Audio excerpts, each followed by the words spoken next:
Good evening, everyone. I'm Jeff McConey, and with me in the booth is Kyle Rickey. Behind the scenes is our director, Sean Ambrose, and he's using cameras provided by Dougie Beard. For tonight's race, we are on week 5 of these events at the virtual Stafford Speedway, so we have seen who is strong week in and week out.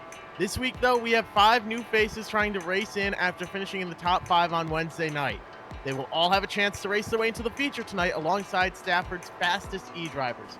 All Phases Renovations has also joined in on the fun, providing the drivers with another incentive besides pride: money. These 55 drivers will be fighting for a share of a $250 purse, with $150 going to our winner, $75 for second, and $25 for third. We saw last week how racing for money impacted the mindsets of these drivers, and we can expect more hard racing for this event here tonight. We're now putting fenders on these cars, though, taking away some horsepower and taking away some grip. The street stock on iRacing is a Camaro body with 375 horsepower and weighing in at 3,400 pounds. These cars are heavy, they're fast, and they love to slide around on this track. Last week's race in the modifieds was won by Mike Christopher Jr. Will we see him dominate again this week in the street stocks, or will another Stafford regular take home the money and prestige in this event? We will have the same format tonight as last week for making the feature race, with 4 heat races and 2 consolation events. Those races are each 10 laps with no cautions, so it's a war to survive, as well as finishing those key front spots to advance to the feature. Remember, nobody is locked in here, and we could send any of these big names home. If you thought the racing was good last week, then we're in for a fantastic show tonight, all thanks to All Phases Renovations. Let's take a look at the track preview, though, to see what these drivers will be up against tonight.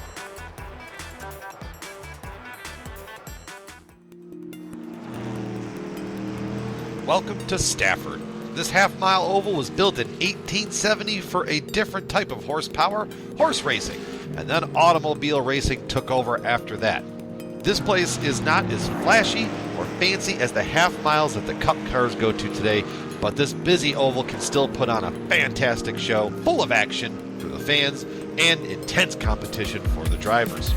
Uniquely banked, it poses a challenge for all comers. Turns 1 and 2 are banked at 9 degrees, where turns 3 and 4 are banked a little less at 7 degrees. The apron here at Stafford is known for being very wide but flat. Only the bravest of drivers with the utmost grip can make passes down there. Short tracks equal close racing and usually leads to shorter tempers. Keeping calm at Stafford rewards the drivers. It's like the old racing expression: to finish first, you must first finish. Corner exit tends to be the most challenging place on the track, where the fast lane sweeps right out of the corners towards that wall that awaits you. Stafford is an old, worn-out surface, so managing the tires is also key to finding victory lane here. All in all, Stafford poses a fun challenge to drivers, and it's always sure to put on a great show. So settle in, buckle up, it's bound to be a great race.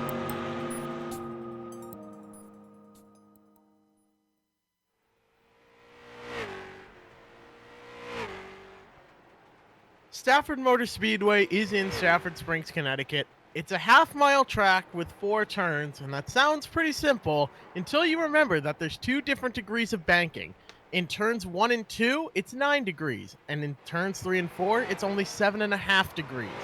It's 50 laps here tonight, but a lot of legendary drivers have succeeded at Stafford. Ryan Preece, Ted Christopher, Mike Stefanik, Bob Potter, Bugsy Stevens, Richie Evans, and more all had to cut their teeth and grow at this very track. Now that these guys are going over to the street stocks, though, they've had a lot to say about how these cars handle compared to the modifieds. Kyle, I heard you talk to some of these guys earlier this week. What did some of them have to say? I did. Thank you very much, Jeff, and good evening, everybody. Going to be a fun night here as we race street stocks for the first time at Stafford. Talked to Glenn Reen, who has been so strong in the SK modified when he's able to get his equipment up and running, and he said these street stocks, well, they turn as well as the Titanic. It takes a lot of finesse to drive it fast, and they do not turn well. Also talked to Cassandra Cole, who's been doing well in the SK modified over the last 3 weeks. And she also said they don't turn at all. You are slideways throughout the entire corner, and that the SK modified is like driving a Cadillac compared to the street stock. So everybody kind of on the same page. These are much harder cars to drive. Should make for an exciting 50-lap feature later tonight, Jeff. Yes, it absolutely should. And someone you mentioned earlier who is the king of excitement here at Stafford Motor Speedway, He's got the street stocks ride a little bit higher off the ground than the modifieds. Do you think Glenn Reen will still be able to take care of Reen Akers now that he's got a couple inches to the ground? Oh God, yeah, he'll still have plenty of opportunities to take care of Green Acres over in turn number one. Obviously, that's his famous spot in the SK modified. Kind of usually ends up there in the grass in turn one on any given Friday night. And obviously, we've seen it the last couple of weeks here on iRacing. Nothing has changed. Glenn Reen and Reen Acres still very much alive, and I don't think a street stock's going to slow him down at all from mowing the grass there in turn one. Hopefully not, but he was a little bit off the pace in practice. He was about a tenth, a little over a tenth off of our leader. Right now, though, he just has to qualify and then finish top 5 in these heats. Over there in qualifying, though, you see that 4 car of Jeff Gallup. He's currently on the pole with a 21.236. That's a little bit slower than they were running in practice. A 20.971 was Jeff Gallup's time. So right now, about 2 or 3 tenths off the pace is what most people are running. Remember, though, this track is hot, hotter than it was in practice, and these cars already slide enough. So, man, it's going to be very interesting for these guys. Kevin Gambacorta, a street stock regular on the track, getting his lap in. As you see the temperature, air temp 78 degrees at the track. That means the track temp about 97 degrees under partly cloudy skies here tonight, 56% humidity here at the Stafford Motor Speedway, the virtual Stafford Motor Speedway. Yes, it is the virtual Stafford Motor Speedway. Ryan Borges takes the pole right now as it sits with a 21.177. That 37 car is looking awfully quick. He was right there near the top. Actually, he was the top qualifier in practice with a 20.904. But right there, Regan Parent, who raced his way in on Wednesday night, is on the pole with a 21.116. It seems like the longer these cars are out there running, the faster they're getting. Oh, absolutely. And we see that each and every Friday night as the rubber gets worn into the racetrack. And that is something that does happen on iRacing. The more the cars go around, the more rubber is worked into the racetrack, the more the track changes. So we'll see that as the night goes on, that is. And of course, we just had a 2-hour practice session. So the track will change as tires and these cars run through the grooves, and the groove will change as well. So it'll be interesting to see a lot of these drivers having a tough time adapting to the street stocks. And talking with David Arute yesterday, he said to expect some new names at the front of the field in tonight's 50-lap street stock main event. Obviously, we've been talking about modified guys the last couple of weeks. Teddy Hodgson picking up a win, Brian Narducci, Mike Christopher Jr., Matthew Kimball, the fan that won week number 3.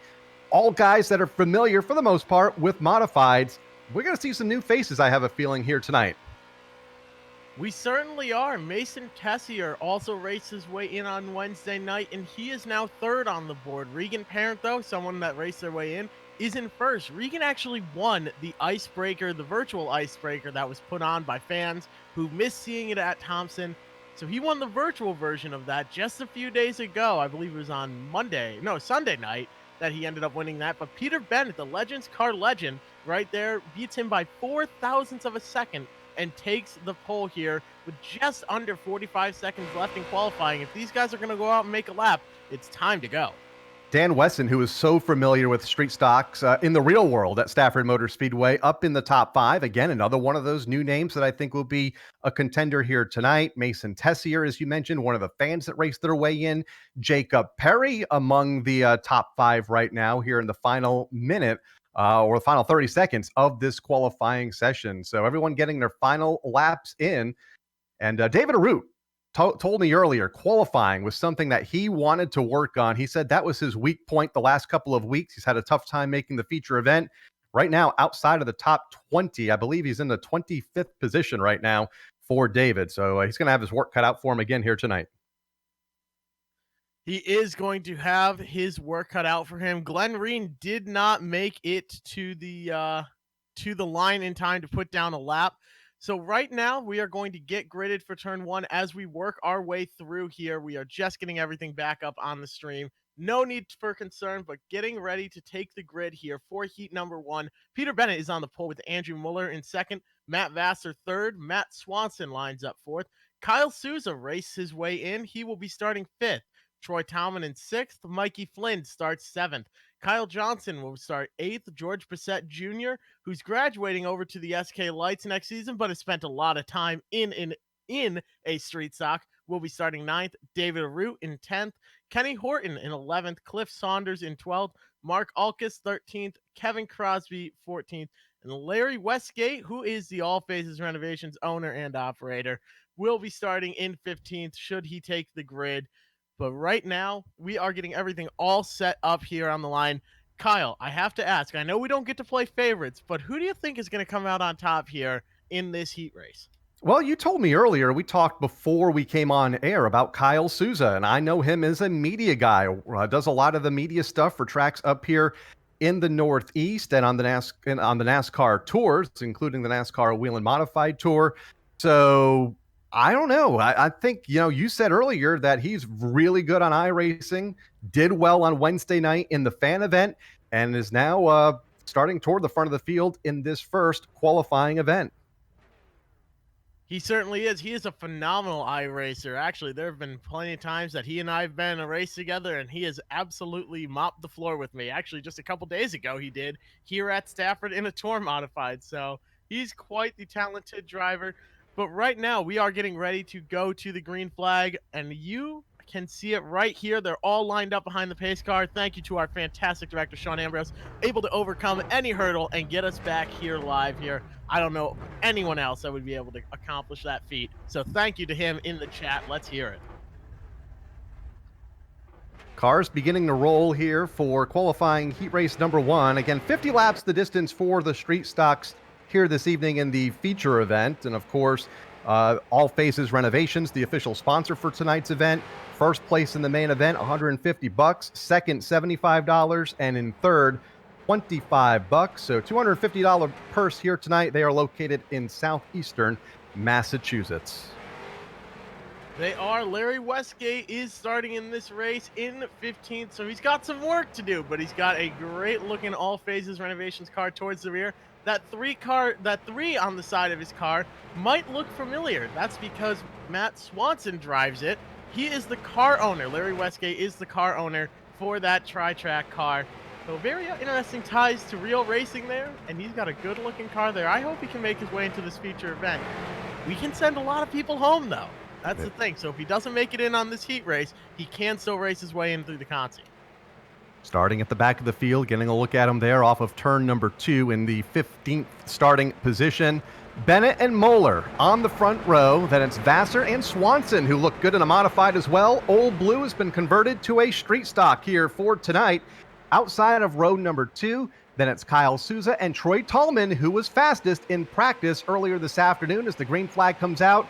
We are underway as they race to turn number 1, and it's going to be Bennett. It looks like getting the jump to the inside as they race off the corner, looking 3 wide for the second spot for a moment. Kyle Souza looked to the bottom to go 3 wide, then thought better of it, but the leader, Peter Bennett, gets a little bit loose there, 3 wide for second. Bennett is falling back, put Matt Vassar to the lead. Kyle Souza up to second. That fifth place spot right now is with Mikey Flynn, but a wreck 4 wide. They managed to kind of sort of keep it together. There goes the 88. Cliff Saunders the 14 into David Arute. A lot of cars around. Race control has thrown the caution. And we got one car upside down, barrel rolling off of turn 2. And again, David Arute, 3rd week in a row that David's been caught up in an early race incident in the heat race.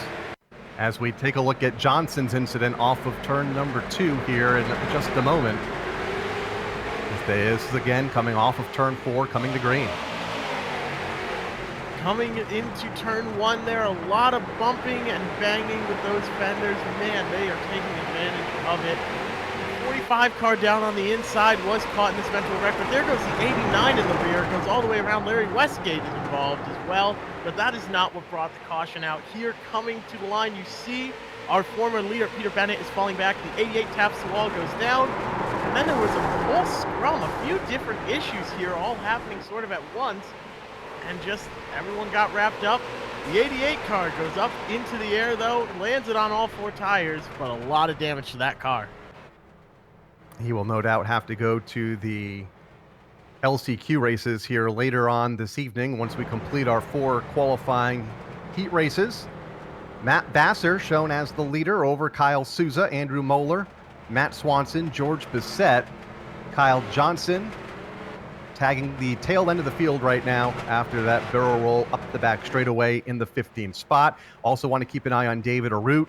Started 10th in this heat race. He is back to the 13th position. So again, qualifying so important here. You want to be toward the front of the field in these heat races because in the last 4 weeks, more often than not, we've seen some trouble break out mid-pack, and it did again here as we ride on board with Matt Swanson, who's running fourth.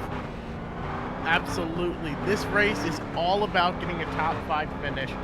We got word from Peter Bennett, though, the reason he got loose and had all those issues, his wheel came off of the table. I don't know if that's a story similar to Alex Bowman where the dog jumped up into his seat, but right there, apparently the wheel came off the table, causing all those issues.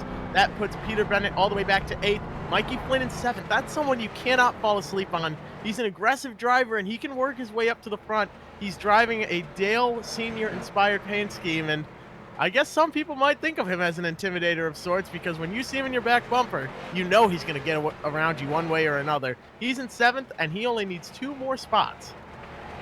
Well, yeah, restarting in the 7th spot. On the bubble right now, George Bissett Jr., a former champion in the street stock class at the Stafford Speedway, and trying to race his way in through this heat race here. He is on the bubble just in front of Horton, running in the 6th spot. Then you mentioned Mikey Flynn in 7th, Peter Bennett, and Mark Alkus rounding out the top 9. Troy Tallman got shuffled way high to the outside lane off of turn 4 on that one green flag lap that we did complete, and he is rounding out the top 10. Field doubled up. We're set to go in this qualifying event. Getting ready to come back to the green. Matt Vassar leads the way with Kyle Souza to his outside. Right there, he gets to choose when to go. Matt Vassar does a little bit of beating and banging, though, coming to the line. Kyle Souza took a shot to the back bumper, but Matt Vassar will stay side by side with Kyle Souza. He goes down low there. They slide up a little bit. No harm, no foul. The 75 car behind, though, is looking in there. Andrew Muller wants to get around Kyle Souza. They are trying to go around, but Matt Vassar spins at the front. Oh, a lot of cars involved. Matt Vassar up on the hood of Peter Bennett. The caution flag is back out on track. Looked like Vassar had a little help there. Might have been Andrew Moeller just behind him that tapped Vassar in turn number 3, sent that car for a spin. Several other cars involved, and let's take a look at the replay. I was wrong. There was no contact. Yeah, these cars like to get loose. From the gearbox, though, take a look at this. You get the full front view of Andrew Muller. Maybe the tiniest touch, but sent him around. But keep in mind, these street stocks are very loose. They slide. You're spending just as much time turning to the right as you are to the left. I believe it was Doc Hudson in Cars said, you turn right to go left. That's right. And that is how these drivers have described racing a street stock at Stafford. Like Cassandra Cole told me earlier, you got to go through these turns slideways. You're always sliding through the corners. And we're seeing a lot of slip sliding around in this first qualifying event. Shuffles the deck just a bit at the front. Kyle Souza now the new race leader, one of the 5 fans that transferred through the Wednesday night preliminary event. Andrew Moeller up to 2nd, then George Bissett, Mark Alkus, and Matt Swanson, the top 5. And first guy out right now is Kenny Horton running in the 6th position. Kenny Horton only needs 1 more spot. His company is actually the title sponsor of our Wednesday night races, so I'm not sure if the registration is full on those events, but if you want a chance, as soon as those registrations open, follow along on social media. Go ahead, give us a like on Facebook, and follow along on Twitter as well. And once registration opens up again, should it open up again, if it's not full already, you can go ahead and register for these events, and you can try and make your way into the races here on Friday nights. But it's a tall task. There's a lot of really good drivers out here, all battling for just a few transfer spots. I think over 80 fans have registered in just a couple of weeks that we have done that program on Wednesday night. You mentioned Kenny Horton and his company, the Horton Group. They are sponsoring the event on Wednesday night, where the top 5 out of that feature advances into the Friday night format. Horton Group founded in 2000. And is a LLC, an award-winning full-service construction, general contracting, and facilities maintenance firm specializing in developing and building a variety of projects in residential and commercial sectors. All right, getting the field lined up here, Jeff. The lights on the pace car are about to go off, and you can see as they go around here one more time under caution, all these new signs here at Stafford Motor Speedway. These were just added into iRacing. They updated all of our sponsors around the track, and right there you see the big Napa Auto Care Center sign. Man, that is a very good looking sign. Thank you to Napa for all that they do. Make sure to support the people that support us, the people that support local racing and everything else that you love to watch. It's not possible without our sponsors, so make sure to go and show them some love. Coming off of turn 3 right now into turn 4, Kyle Souza controls the start. He decides to go a little bit earlier than most of the other guys. George Brissett Jr. caught the hint and gets to the inside of Andrew Muller, but Andrew Muller is able to carry that speed and get around, hold the outside in the 89 car. Mark Alkis, Matt Swanson goes around. Oh, no caution quite yet, though. The 40 car of Kevin Crosby is looking low. He's in the transfer spot right now, trying to gain a couple more positions, though, so he's not quite feeling the fire. But here comes Larry Westgate, starting to rear, and now he gets tagged and goes around. Everyone is trying to get one of these top 5 spots. Mark Alkis has quite a bit of distance to everyone behind, but that's Matt Vassar back there. He's the first one out. And to the final lap we go as Kyle Souza leads the way into turn number 3 on the final lap. Coming to the checker, Moeller's in second, not close enough to challenge for the win. George Bissett Jr. will finish in third. I believe Crosby and Alkis will round out the 5 transferees. No, Alkis falls out. Vassar slides up as they cross the line post-race. Top 5 advance. Kevin Crosby and Mark Alkis got together going into turn 3, and that sent the 40 car around. Kevin Crosby ended up finishing 13th after running in 5th off of turn 2. So Matt Vassar will advance, Mark Alkis will advance. That puts Peter Bennett, Mikey Flynn, Matt Swanson, Kenny Horton, and a whole bunch of other guys, really strong competitors, into the consolation race. That's going to be very interesting to watch. Troy Tallman, who was fastest in practice earlier this afternoon in the 2-hour practice session, was in a transfer spot for most of that event, spun in the final circuit, and he too will have to go to the last chance qualifier. Starting on the pole here for the second heat is Reagan Parent, and Dan Wesson will be starting second. Ryan Borges in third. Ryan Blanchard, who's been strong week in and week out, that Wolfpack Motorsports car. Epic Media is the title sponsor on it this week, will start fourth. Jonathan Pulio in fifth. Travis Haidar in sixth. He's quite good behind the wheel of a street stock here. Pete Thickett starts seventh. Jeff Gallup in eighth. Al Saunders, brother of Cliff, will start in ninth. Kevin Gambacorta starts 10th. Dalton McCarthy in 11th. Tony Membrino starts 12th. Justin Brennan 13th. RJ Surdell 14th.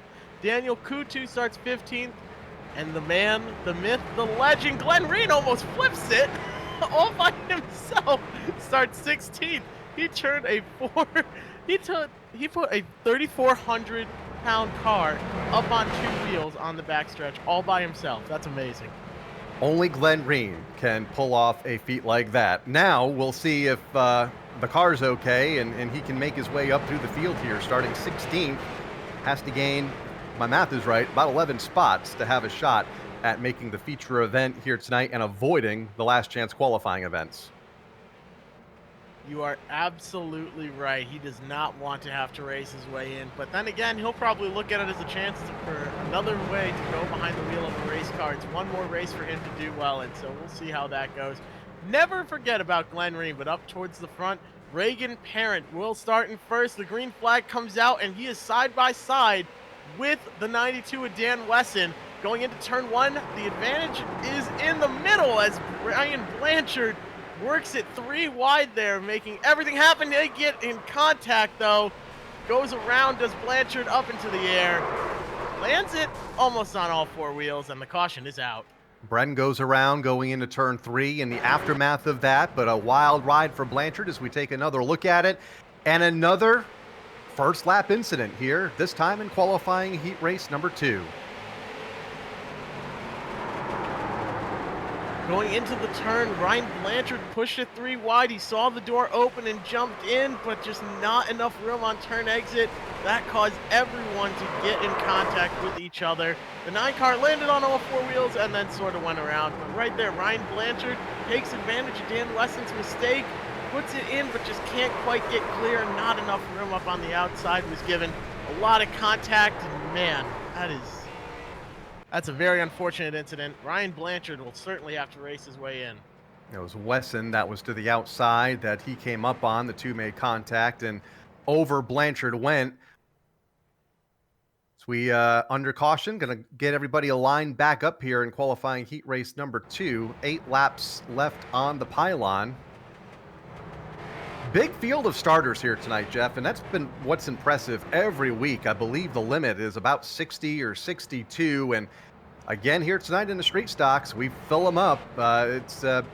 And we have all those fans trying to qualify on Wednesday night, so you're looking at over 130 drivers trying to get in the field here tonight.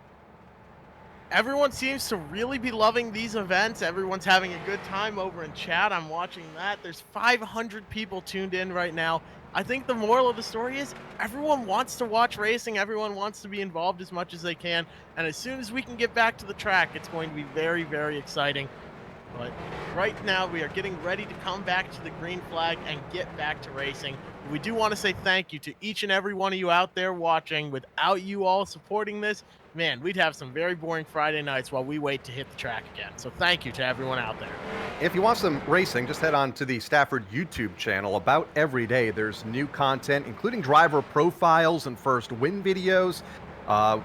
We've talked to during the offseason guys like Brian Darducci, Travis Hydar, George Bissett Jr., a couple of videos with Megan Fuller and Nicole Chambrello, plus classic races from years gone by. Today's featured race, the Street Stock, then known as the Dare Stock race, from May 9th, 2003. So check that out on the Stafford YouTube channel as we're set to go back to green, Jeff.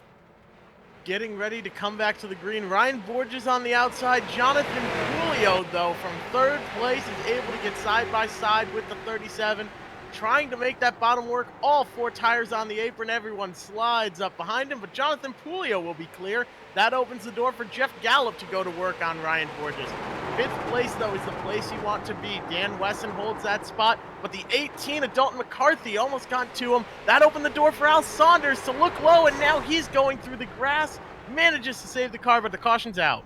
And we've got a car upside down on the front straightaway right at the start-finish line, and we go back under the caution flag once again with Parent leading the way. Another one of the transferees from Wednesday night's event, Ed Pulio, or make that Jonathan Pulio in the 2nd spot.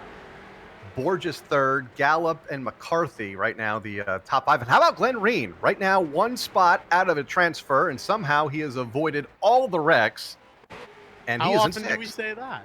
How Not often very do often. we say that Glenn Reen has avoided all the wrecks? But he's doing a fantastic job of it. He's gained 10 spots, and right now he's looking like he's going to try and advance his way into the race. That's phenomenal for him.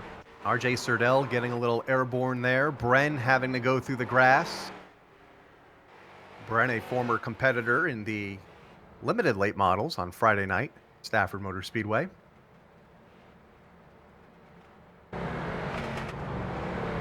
They come back. Go ahead there, Mr. Kyle. I'm sorry. Now, as I was going to say, as we come back to the line, not doubling up quite yet, so it's going to be another lap or so before we get back underway. Purple car there, Tony Membrino, the 00.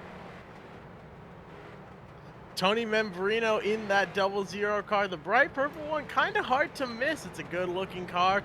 But right in front of him is the 27 of Al Saunders. Started in 9th, he's up to 7th right now. He's really looking to make something happen, but that paint scheme looks familiar. You've probably seen him in a late model on Friday nights at Stafford. A very good looking car, nice, simple, and easy to cover up. If he needs to repaint that thing, it's one of 2 colors. You either need green or black, and it's pretty easy to tell what goes where. It is. It is that. It's been the same paint scheme for a number of years. And along with the Membrino family, we're looking at the 00 now to jump back, that is, on Tony Membrino. As far as I can remember, and this goes back 21 years, if there's a Membrino on the racetrack at Stafford, there is purple on the car. So I'm glad to see the tradition has continued here into the virtual world as that purple 00 continues to work around the speedway. For Tony Membrino, right now outside looking in position number 8. This will be a green-white checkered finish here for this heat race number 2. These guys are getting ready to come back to the green flag. Not quite yet, though. Take a look at Jonathan Pulio. Started in 5th, all the way up to 2nd. That Mr. Reuter car is looking very clean. He's worked his way through the wrecks, managed to avoid everything. Ryan Borges right behind him as well. That's the key to the event here so far, has been avoiding wrecks. So I think we're going to see the same thing in the feature. Just stay out of trouble and be there at the end. You don't have to be the fastest car. You have to be the first one to cross the line 50 times. That's exactly it right as we ride on board with Ryan Borges to the inside of row number 2. Might be the catbird seat here for this green-white checker finish. Parent just in front of him in car number 17, Jonathan Pulio in the 57 to the outside of that front row. Then it's Borges, and if you could look off to driver's right now, you'd see Jeff Gallup, Dalton McCarthy starting in Borges' rear view mirror in the 5th and final transfer spot as the pace car heads to pit road. Pace car down on pit road. Glenn Reen gives a shot to the back bumper of the Ford car. He actually, under caution, sent me a message saying, yeah, I didn't get to make a qualifying lap, but that's not going to stop me from making the race. He's 3 wide at the top, and smartly Tony Membrino backs off. Man, but right there, Glenn Reen is making the outside work. That is someone that wants to make the race. They're wrecking behind. There goes Al Saunders. No caution yet. Right there, they're still racing to the line. Glenn Reen into the wall. That's going to kill all his momentum. Tony Membrino gets back in front.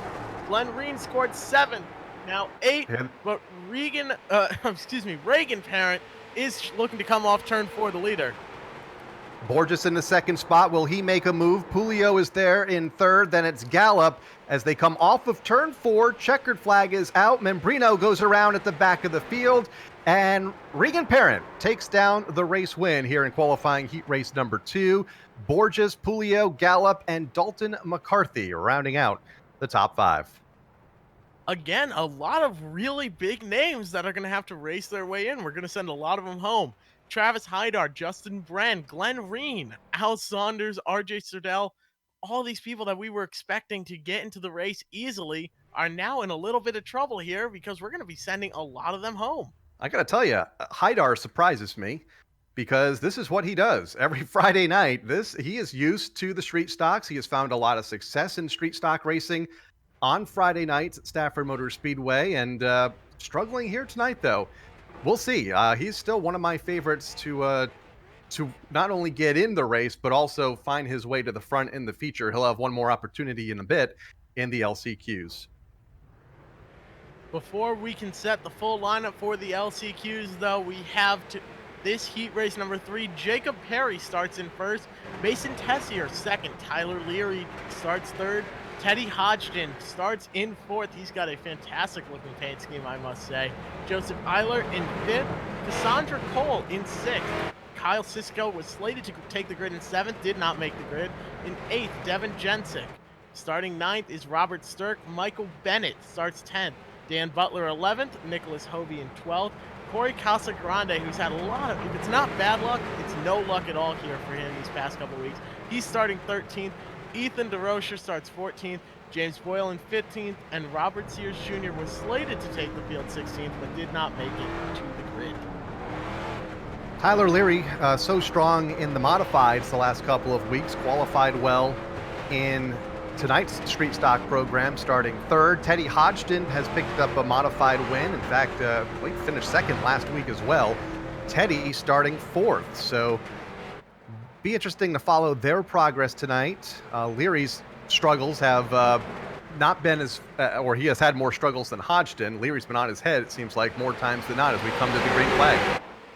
Coming to the green flag, Mason Tessier gets a great jump on the outside. He is well known on iRacing for his late model skills. He and Daniel Williamson absolutely dominate that series. So Mason Tessier looking to carry some of that knowledge over. Teddy Hodgson throws a big block down on the 35, comes to the 35 to check up. Joseph Eiler gets involved. Big wreck behind, but no caution yet. Teddy Hodgson on a march to the front. Now the caution is out. A couple of cars went around off the back straightaway, now on the front straightaway. I believe 3 incidents there on that first lap. And practice went for the most part, so smoothly earlier today. Very few incidents. You see Robert Sturck there involved as we get a look at the replay. Pick an incident. There's a couple to choose from here on this opening lap. You're right. Teddy Hodgson just jumped down in front of that 35, and Joseph Eilert got into the back of him. And man, it was sort of like, it was almost like oil was all over the track. That's not a feature in iRacing, but just everyone started spinning, couldn't hold on to their cars. So right now, Joseph Eilert from Spark VR is in 5th place. He works over there at Spark VR. They are another sponsor here tonight. So he's racing from their headquarters.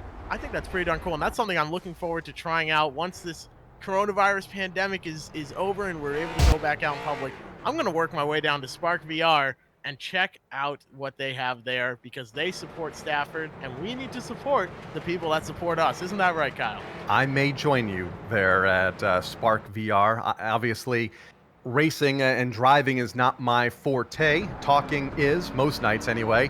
But I'd love to give this a shot sometime. This looks like a good time. I've been thinking ever since the first night of this, now 4 weeks ago, of getting a simulator and getting iRacing downloaded and ready to go. So we'll see. Still might have some time to do that as we ride on board with Teddy Hodgson. Well, you absolutely could do that. It would be great to have you over on iRacing with us. You say that now. You can also you can watch Teddy Hodgson's in-car view over on the Stafford Speedway Facebook page. But if you are saying to yourself, I don't want to just race on iRacing, I want to race in real life over at Stafford Motor Speedway, there's a group that will let you do that. Rent a Race Car is based out of Berlin, Connecticut. You can find them over on Facebook at Rent a Race Car. Essentially, it's exactly what it sounds like. You rent the race car for the night, you do the practices, the qualifying, or the heats, you do the feature race, you get to do all that, you get scored as a normal NASCAR driver. It's a very, very cool experience. I'm going to get behind the wheel of one of those cars this summer. It's going to be interesting, that is for sure. I'm going to be all mic'd up, and you're going to hear every thought going through my head. Censored and child-friendly, of course, but behind the wheel of a race car, we're going to see that. So go find them on Facebook. Right there, coming to the start, Jacob Perry gets a much better jump this time. Teddy Hodgson to the inside of Mason Tessier, going to try and make it work. Teddy Hodgson has been working his way through the field, just slicing his way past other cars. May not have been too fast in qualifying, but right now, racing his way in around other cars, it is smooth sailing. But the caution is out. You can see in that rear view that there's a lot of cars going around. For the second time in this event, an incident puts us under the caution flag again, and it looks like we will probably have another green-white checker as we get a look at the replay of what happened on the back straightaway. On Hovey, car number 16, as they come back off of turn 4 for the restart. Good run to the inside by Hodgson, and it looks like they're going to bottle up for about 6th on back. That's Hovey, second-generation driver, and he goes up and onto his lid. Takes a tumble down the back straightaway for Nicholas Hovey. Yeah, Hovey just got a little bit loose on corner exit. You see it there. He touches that Dan Butler car, which is coincidentally sponsored by Rent a Race Car, so hopefully your night with them goes a little bit better than Dan Butler's.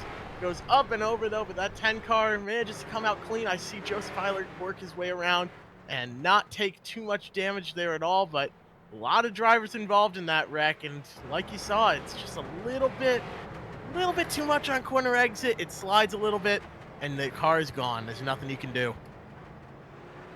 Tough break for Hovey, who is a Bandolero driver when he's not on iRacing, or had been in the past. And looking obviously to make his way up. I believe he's run some street stock races. Hoping to see him on Friday nights when we can get up and running at the Stafford Motor Speedway. He's going to have his work cut out for him here.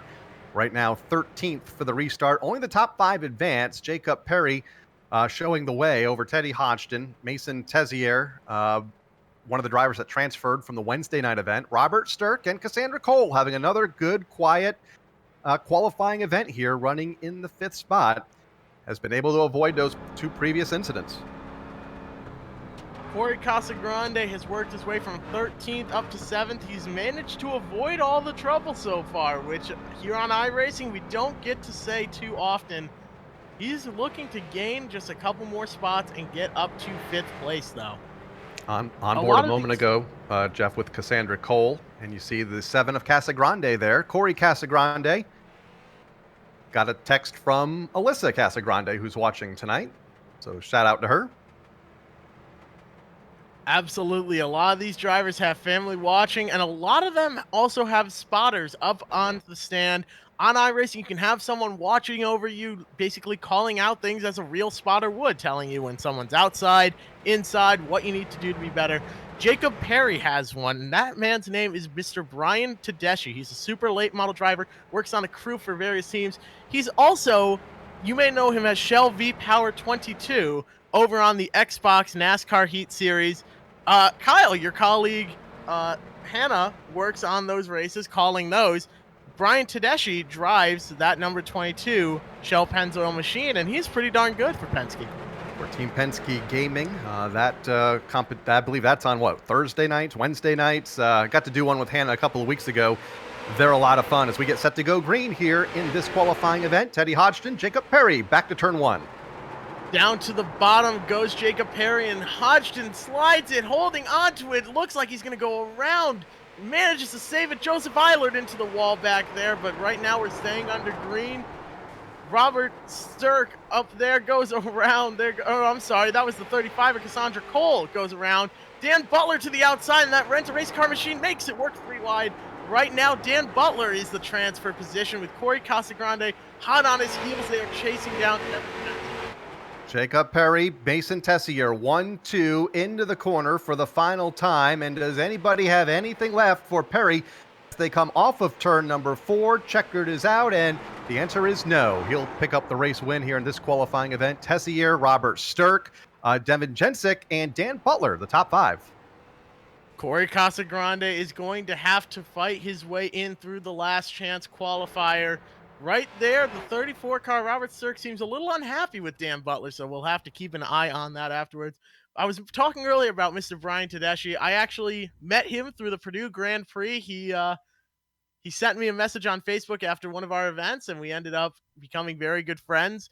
It's just a very small world that we both ended up meeting each other, knowing each other. So he and I are actually classmates. I believe he's also studying mechanical engineering technology, looking to go and continue racing and working on race cars. So it's a very small world. So shout out to Mr. Brian Tedeschi for being out here tonight. Awesome guy. Make sure to go check his stuff out on social media and root for him when he's racing in that NASCAR Heat Series.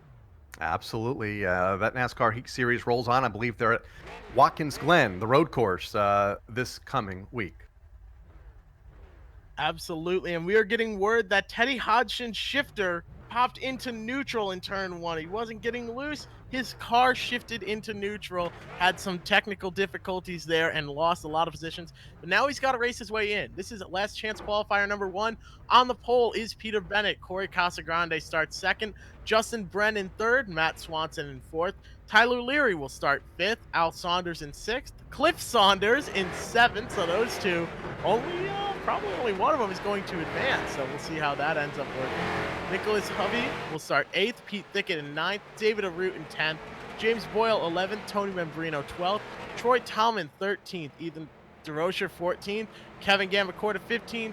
And that will round out your field here tonight. A slight change in plans. So with the number of drivers that showed up, we ran 3 heat races, and now we're going to last chance qualifier. So 5 people will advance from this race. 5 will advance, not the typical 3. That's just a formatting thing done by iRacing just to keep everything running efficiently. Both Saunders are in this race, and I get them mixed up on a normal Friday night in real life at the racetrack. So hopefully we'll get them straight here. Both starting 6th and 7th on the grid as we are a lap away from less than a lap away now from the start of this consolation event. Top 5 advance to the 50-lap main event later tonight for the Street Stocks, sponsored by All Phases Renovations. $250 purse that these drivers will be racing for, or these drivers will be hoping to race for later this evening. Peter Bennett controls the start. Justin Brenn pushing him, physically pushing that car down the front stretch there to get him going. Justin Brenn sits in 3rd. He's going to slide in underneath Corey Casagrande. There's cars wrecking behind, but up at the front, there goes Cliff Saunders. He's backwards. Al Saunders around as well. Both of the Saunders have now been wrapped up in wrecks. That's not good at all for them. Only 10 laps here. No cautions unless race control deems it necessary, which they have not yet. Justin Brenn gets loose on the front stretch. Checks up Tyler Leary in the 46. Brenn goes around in turn 1. There they go. They're trying to hold on to it. Tyler Leary goes around. Caution is out. Tyler Leary had nowhere to go, and I thought that was going to be an amazing save for Justin Brand as Casagrande spins after the fact on the back straightaway. Brand all out of shape off of turn number 4, and we'll go on board with Justin Brand as he kind of initiated this incident about a lap from right now. Running in the second spot behind Bennett. Bren to the inside. You see Casagrande in the rearview mirror. Boy, he is driving the wheels off of it up the front straightaway and eventually breaks loose on him in turn 1, and around he goes. Tyler Leary, nowhere to go. These cars are extremely difficult to drive, and we saw Corey Casagrande go around. And like we said, if it's not bad luck for him, it's no luck at all. He's now back to 14th, sandwiched between the Saunders. So, man, that is just very unfortunate to see, but at least he's not on his roof, and I hope I don't come to regret that. Yeah, it looked like Pete Thickett came together with Casagrande there just after the incident that caused the caution flag. So it's going to have a lot of heavy hitters toward the back of the field, including Corey Casagrande, Al Saunders, as we mentioned, David Arute trying to make a feature here. It's been a while. David's been caught up in heat race incidents and in LCQ incidents, and he is currently 11th, so he has his work cut out for him as well. So Kevin Gambacorder, also a driver that's very familiar with these street stock machines on Friday nights, running in the 7th spot, has to make up a couple of positions to advance. Just 2 more spots is all he needs. Right now, though, James Boyle sits in that 5th spot. That 28 car is going to feel plenty of heat from Ethan DeRocher and Kevin Gambacorder. Both of them have gained 8 spots from where they started. They started 14th and 15th, respectively. Now they're running 6th and 7th. But don't forget about that bright purple car of Tony Membrino sitting in 8th. Pete Thickett, Nicholas Hovey, these are all guys that can still go out and win this race. So we have to keep an eye on them and not forget. 5 people advance from this race, though, so we'll see who ends up coming home in one of those 5 coveted positions. Going to take another lap to realign the field. Want to make mention of the Bottom Shot podcast on our social media channels from the Stafford Motor Speedway. Check it out. The most recent, hosted by Paul Arute. He was able to sit down with NASCAR Cup Series driver from JTG Motorsports and a multiple-time winner at the Stafford Motor Speedway, Ryan Preece. That episode went up yesterday and in the archives already from just the last 2 months or so. Scott Tapley, Mike Christopher Sr., Jerry Pearl, Keith Rocco, Doug Kobe. So check that out on our YouTube page or on wherever you download podcasts. Stafford Motor Speedway, the Bottom Shot. Absolutely a fantastic show that they put on, and Ryan Preece, very talented driver. I remember last year for the Twisted Tea Open 80, he came in, he showed up. We didn't even have a pit crew. He borrowed his from the Tommy Baldwin Racing 7NY team. Last car to pit, still went out and won the race. He and I both got doused in Twisted Tea in Victory Lane, and his only thing that he had to say was, man, I'm sponsored by Natural Light. I can't drink a drop of this stuff. But coming to the line here, Peter Bennett leads the way. Justin Bryan gets a little checked up. Right now, Matt Swanson up on the outside. Somebody goes around towards the back. Back of the field, but keeping an eye on Matt Swanson, the car that got around in the back of the field, James Boyle. Looks like we'll stay under green 4 now as they make their way back to turn, and more issues. 3 laps to go here, focusing on the front. The caution is out. Caution flag comes out. Peter Bennett leads over Justin Brand, and again, a couple of cars go around. Boy, Street Stock's having a tough time here this evening. Taking a look at this replay, focusing on that 6 car, comes off the turn. No issue there. You see some trouble behind as Corey Casagrande goes on his roof. Oh, no. I called it, and unfortunately it happened. But Tony Membrino involved there. The 6 car spinning like a top, but Casagrande, take a look at this incident. Gets hit from the side. Oh, he didn't go over. His roof did not touch the ground. Okay, I don't feel as bad now. I feel bad for him, but I don't feel like I caused it this time. That's okay. So the incident on the backstretch, then the incident off turn 4, going to wipe out again several good cars. Corey Casagrande being one of them. Tyler Leary involved again. Membrino, Gambacorda. So a lot of big names. going to shuffle the deck again. That puts David Arute in a transfer position. He gained a bunch of spots that one lap. It's amazing what happens when you can miss all the wrecks. It really is amazing, and I remember the first week Paul Arute had a bet going on whether or not David Arute would make the feature. He did make it that time, but he's had some struggles these past couple weeks. But right now he's sitting in 5th, fingers, toes, legs, everything possibly crossed to try and make sure that something goes right here on this green-white checker. There's 3 attempts. Hopefully we only need 1, and right now David Arute is sitting in that 5th transfer spot. He needs to not lose any spots, but he's got the Saunders not too far behind, Pete Thickett, Nicholas Hovey. There's a lot of big names out there that aren't going to make this field, but they are not going to make it easy. Corey Casagrande has taken it into the garage, though, and taken it home, loaded it up. He will not be making the feature here tonight, unfortunately. Saw David Arute's car a moment ago. That looks pretty good as a street stock with the Napa Auto Parts sponsorship. It certainly does, and around the track you see all these contingency sponsors. They were recently updated just a couple days ago here on iRacing, and they said, you know what, Napa Auto Care Center, they do a fantastic job helping out everyone at the track. We need to give them the representation they deserve. So they put up all of those signs around the track. You see it over there in turn 4, turn 3 as well. Napa all over the place. It's fantastic to see. So if you need anything for car-wise, make sure to go visit Napa. They've got what you need. Peter Bennett leads the way. Justin Bren in 2nd. Matt Swanson, Old Blue, in a street stock form, is in 3rd. Troy Tallman runs in 4th. Quick in practice earlier today. David Arute, not fast in practice, but hoping to make the feature here as we continue under the caution flag. Lights, it looks like, are still on, unless we're going to go single file. We are going to go single file. Race control has said that single file is the way to go here. Peter Bennett takes the jump here. He's got a couple car lengths over Justin Bren. Matt Swanson in 3rd, Trallman in 4th, and David Arute now in 5th, but he's feeling the heat from Nicholas Hovey. Hovey goes to the bottom as Arute gets loose. They're going to be side by side going down the backstretch. Let's see who gets the advantage. David Arute got loose off the corner and hit Hovey, and Hovey had nowhere to go. There goes David Arute around. Broadcaster's curse exists. Peter Bennett up to the front right there. Comes to the white flag. Right now, Justin Bren is getting passed by Matt Swanson, doing everything he can on the bottom.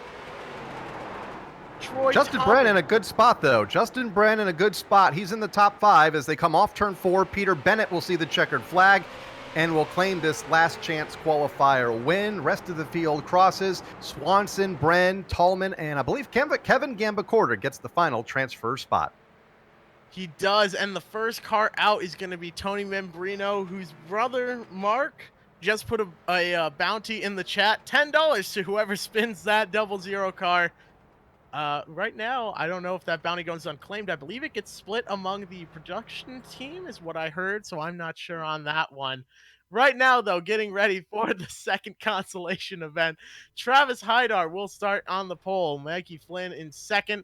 Teddy Hodgson in 3rd. Glenn Reen in 4th. And, man, that is 4 strong names right there, right off the bat. Kenny Horton in 5th. Michael Bennett starts 6th. RJ Sudell 7th. Larry Westgate in 8th. Cassandra Cole starts 9th. Daniel Kutu in 10th. Kevin Crosby 11th. Joseph Eiler in 12th. Dan Wesson 13th. Kyle Johnson 14th. Kyle Sisko does not take the grid. Ryan Blanchard starts 16th, though. He's got some work if he wants to make it there. And Robert Sears Jr. does not make the grid. We have all of our sponsors tonight, Larry Westgate, Kenny Horton, and Joseph Eiler, in this event, in this last chance qualifier. Will any of them make it? Will they all make it?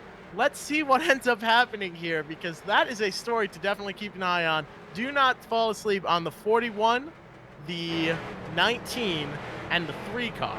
All of those are sponsors for the event tonight. 19 of Kenny Horton looking to the inside of Bennett. And then Larry Westgate. There you see the 3. That's a good looking car. All Phases Restorations, the sponsor of our feature event, putting up the $250 for our top 3, 150 for first, 75 for second, 25 for third. Again, they are located in southeastern Massachusetts. Give Larry a call for all your outdoor and construction needs. as we are set to go green here. The final opportunity for drivers to make tonight's 50-lap main event. Pace car is in, set to go. Top 5 advance in consolation event number 2. Travis Hydar chooses when he goes. He says right at the green flag. Mikey Flynn up on his outside, trying to make the outside work. He's got Glenn Reen behind. Glenn Reen gets into the back bumper of Teddy Hodgson, gets a shove from the 19 as well. That was Kenny Horton. Right now, the top 5 stays the same, but Michael Bennett is making the outside work over Kenny Horton. There's a mad dash. Glenn Reen, all 4 tires down on the apron, but a wreck behind brings out the caution. Now, RJ Serdell goes around in turn 3. He saves it, but it was a bigger wreck off of turn 2 and up the back straightaway that prompted this caution flag. I believe Wesson was involved. Daniel Kutu may have been involved as well as we take a look at the replay.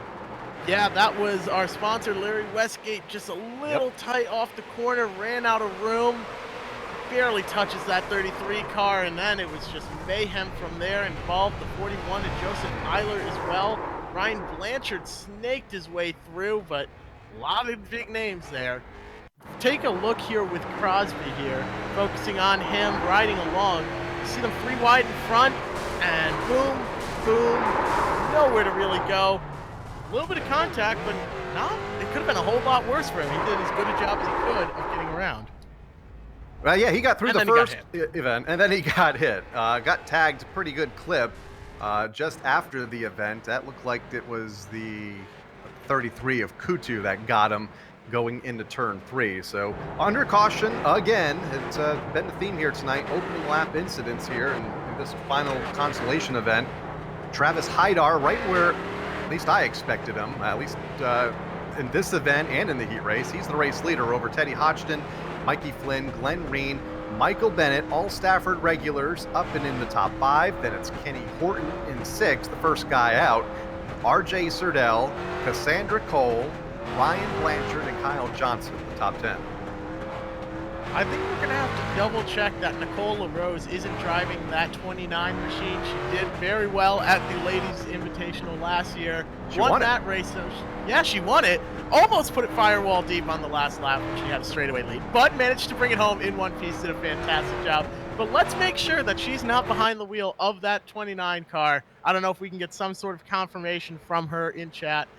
Another way we can check on who is listening over in chat is if we tell Glenn Reen we want to see him go through Reen Acres, we'll see if he does. Keep an eye on that. He's been known when we mention him on the broadcast to show his appreciation being talked about. He drives it through Reen Acres, so we'll see if Glenn Reen is paying attention here and trying to gain some intel on his competitors out there. He's sitting in 4th.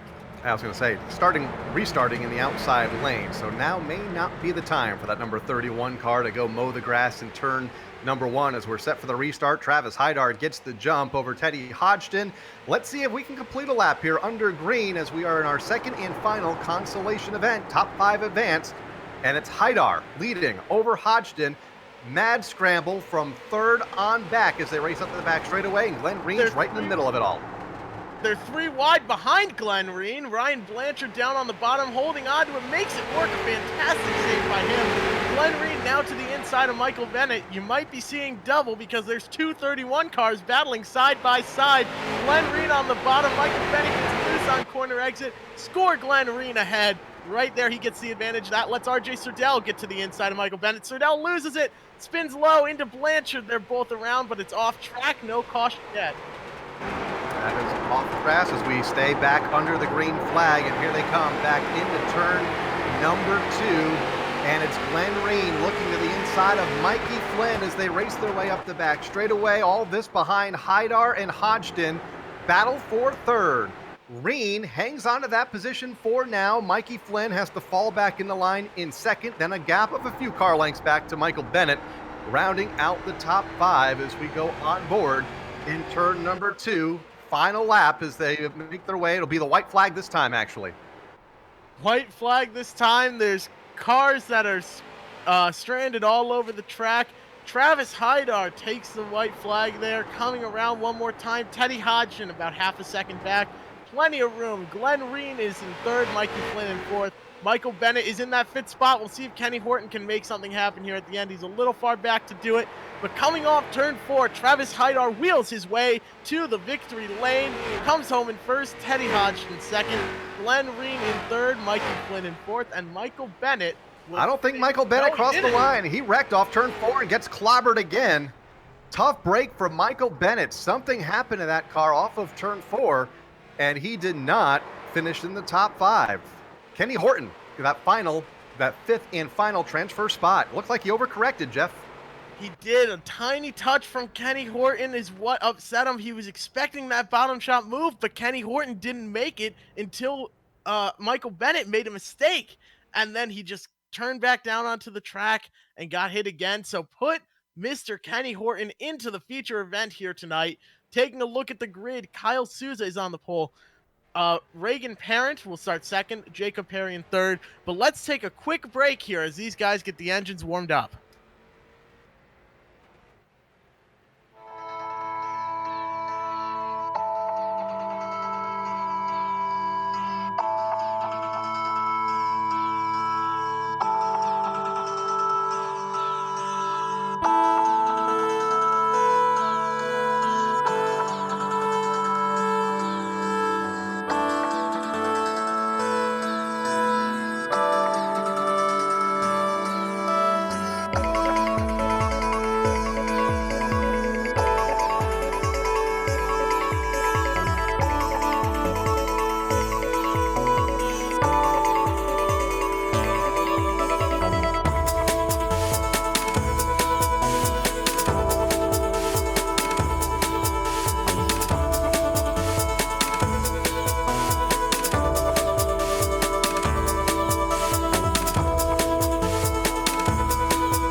Right now, getting ready to come back and do some racing here, but going through this whole night here, these past couple weeks, it would not be possible without our sponsors. First and foremost, thank you to All Phases Renovations for sponsoring this event. They've put up a purse of $250, $150 to the winner, $75 for second, and $25 for third. They're in southeastern Massachusetts, so go ahead and give Larry a call for all your outdoor construction needs, such as patios, pool renovations, outdoor bars and kitchens, decks, pergolas, and more. You can find them over on Facebook or give them a call at 508-332-6316. Over on Facebook, they've got all their work that's posted, and you can go take a look at that. Larry's also the owner of Matt Swanson's Tri-Track car, so while Larry isn't in the race here tonight, he's going to be pulling for anyone that's associated with him. I believe Matt Swanson made the event tonight with flying colors. We should also mention that next week, we'll be racing late models for 60 laps, and then in 2 weeks, tour modifieds for 80 laps. Again, all presented by All Phases Renovations. The preliminary night, we talked about it a bit earlier, that's presented by Horton Group every Wednesday night. It's a fan race. The top 5 fans that advance through that program get to race here on Friday nights. And we actually had one of those fans claim the win a couple of weeks ago in Matthew Kimball, picking up the win in week number 3. The Horton Group, founded in 2000, an award-winning full-service construction, general contracting, and facilities maintenance firm specializing in developing and building a variety of projects in residential and commercial sectors. For more information, visit them on the web at hortongroupllc.com. Some of our other sponsors here at the track include Napa Auto Parts, Dunleavy Truck and Trailer Repair, Midstate Site Development, Call Before You Dig, Lincoln Technical Institute, Spark Virtual Reality, and Maybury Material Handling. Also, if you've enjoyed these past couple weeks of racing here at the virtual Stafford Motor Speedway, go ahead and check out on YouTube the Turn 4 Productions Facebook page that find the show Stories from Victory Lane. I was on it just a couple days ago, as was our director, Sean Ambrose, along with Teddy Hodgson and Paula Root. It was a fantastic show they put together. Mr. Mark Warnock did, and Mr. Buckler. You all know him, announcer every Friday night at Stafford Motor Speedway. They were gracious enough to host us there, so go and find them on Facebook. That is Stories from Victory Lane. It's the most recent episode posted. And we want to talk about for a moment something that recently emerged on the Stafford Speedway website, the virtual online kids club. Want to get all the kids involved online at Stafford Motor Speedway, and we'll hopefully continue that program through this summer once we get up and running. But the online program includes an SK modified word search, a late model driver word scramble, a tire maze, trivia, and 2 coloring pages. You can color your own stock car and color an own modifier. So check that out. The online kids club at staffordspeedway.com for all the young ones, as we're set to go racing, feature racing. Absolutely lining up for the grid here in the feature event. Starting on the pole is Kyle Souza. Reagan Parent starts second, Jacob Perry third, Andrew Muller in fourth. Ryan Borges starts fifth, Mason Tessier in sixth, George Bissett Jr., the Mad Dog, starts seventh, Jonathan Pulio in eighth, Robert Sturk in ninth. The Slim Reaper, Matt Vassar, will be starting in 10th here. Jeff Gallup starts 11th, Devin Jensick is 12th, Mark Alkus 13th, Dalton McCarthy 14th, Dan Butler starts 15th, Peter Bennett looks like he didn't make the grid, Travis Hydar 17th, Matt Swanson 18th, Teddy Hodgson 19th, Justin Brent 20th, Glenn Reen starts 21st, Troy Talman 22nd, Mikey Flynn 23rd, Kevin Gamacorden 24th, and starting at the end would be Kenny Horton, but we've just been informed he was disqualified for that move at the end of the last race, so he will not be taking the grid here tonight.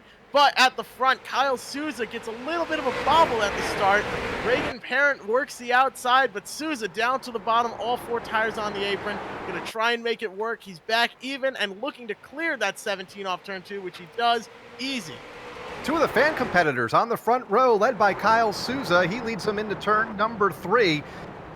Parent falls in the line in second as they race their way off of turn number 4, and the field slows for an incident on the back straightaway. Looks like Dan keep it on the green.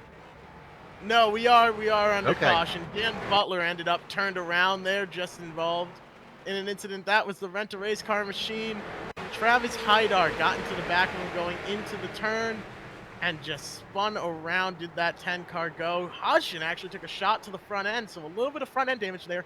I don't think it's going to be too bad for him, but manages to get a little bit of front end damage. We'll see how he'll work his way through the field. You mentioned the rent-a-race car program every Friday night at the Stafford Motor Speedway in this division, the street stocks. Jeff, you will not be the first announcer to try their hand in a rent-a-race car. Oh, really? Is that so? Have you been a part of that program? No, but I'm hoping Harold Burdick is watching here tonight. I believe it was in a long time ago, before you were born, 98 or 99. I was born in 98. Okay, so about the year you were born. Harold Burdick drove a rent-a-race car, and we had a good time calling that event as he spun multiple times over the course of the feature event. So hopefully Harold's doing well. Looking forward to see him back at the racetrack. And I think he was the first announcer to try his hand at the rent-a-race car. Now, 20 years ago, 22 years ago. Wow, I'm getting old. So what you're telling me then is that I just have to keep it going straight and not spin it out, and I will be the best driver announcer in Stafford Speedway history? I don't know. I'm getting a message here from Mark that Andy Crane also did the rent-a-race car program. So I don't know where Andy finished, but you would have no problem accomplishing more than what Harold accomplished in his 15 laps out there. At the time, it was 15 laps. Now they run 20-lap features. Well, I just got a text from the owner of Rent-A-Race Car, Gary Spinato, who just let me know that Andy Crane also has done it in the past. So I believe Nicola Rose has also been offered a chance. I'm going to be driving the number 6 car from what I've been told. So a lot of stories, a lot of history there in that car. I've heard a lot about it. I'm excited to get a chance to drive it. I hope I'm there that night. That's all I can say. As we reset the field for you, just a lap in the books here in this 50-lap feature, 1 lap under green, that is. About to complete lap number 5. Kyle Souza, the race leader, over Regan Parent, 2 of the fan drivers that raced their way in from Wednesday night's program. Then it's Jacob Perry and Andrew Moeller in row number 2. Mason Tessier, another one of the fan drivers, over Ryan Borges in row 3. John Pulio, George Bissett Jr., Robert Stirk, and Matt Vassar. The top 10 and a lot of those regulars that we see in this every week and in this division every week still deep in the field here, but still a long way to go as we're set to go for the restart. At the start there, Kyle Souza gets a great jump over Reagan Parent. Jacob Perry down to the inside. He's got that spotter, Brian Tedeschi, up on the stand, telling him that Reagan Parent just got loose, and you are now clear off of turn 2. The caution is back out on track for an incident further back. The 31 is involved. 55 is involved as well. Teddy Hodgson both went for a slide, but George Bissett Jr. looks to have been tagged by the 34. Let's try and take a look at a replay. Get a look at the replay here in just a moment as Kyle Souza leads the way back into turn 1 under caution. As you see the Bissett car already caught sideways. We'll go back further now as they come off turn 4 and up the front stretch. Robert Stirk just got a little bit tight on entry, hit that 39 car's left rear quarter panel, and nowhere to go for Glenn Reed. Teddy Hodgson, Dan Butler spun around in the back there, trying to avoid the incident.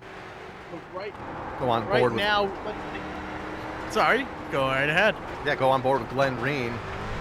As he missed Green Acres in turn 1, but got it on the backstretch, but unfortunately got clipped in the process. A nice save for Glenn Reen. Working the wheel up the back straightaway, and I don't think he lost too many spots, if any. Race Control has said that these drivers are now to go single file on these restarts in an attempt to clean up the racing here. I've also gotten confirmation that Andy Crane finished 9th in the Spring Sizzler. So, and Nicola Rose has challenged me in chat that she is the best driver. She does have a feature win, so I don't know, I really have to make something happen here. I'm going to have to go out and win twice over in those cars in order to have a shot at it.